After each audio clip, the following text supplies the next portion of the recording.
If you want to turn off OneDrive Sync in Windows, this quick guide will show you exactly how to stop it safely and keep it from starting back up every time you turn on your PC. This is useful if you no longer want your files syncing to the cloud, if you want to save system resources, or if you simply prefer to manage your files locally on your computer. And if this tutorial helps you out, please take a second to hit the like button and subscribe for more easy Windows tips just like this.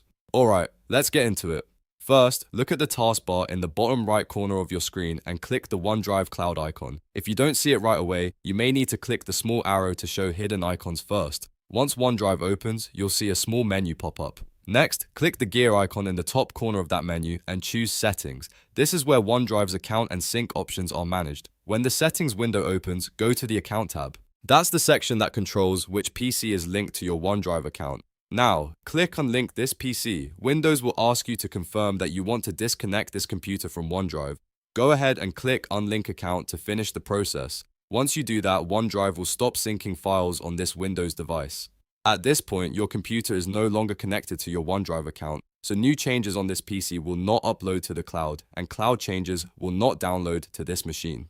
If your goal was just to pause syncing temporarily, this is the step that handles it.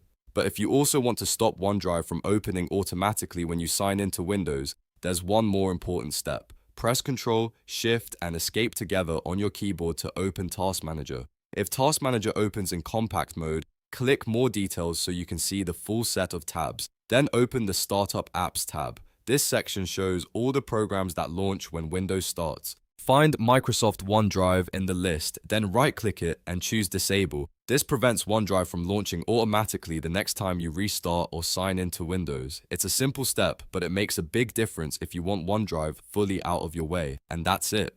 You've now turned off OneDrive Sync in Windows and stopped it from starting automatically. If you ever want to turn syncing back on later, you can simply open OneDrive again and sign in with your Microsoft account. If this video helped, make sure to like, subscribe, and turn on notifications for more quick Windows tutorials. Thanks for watching, and I'll see you in the next one.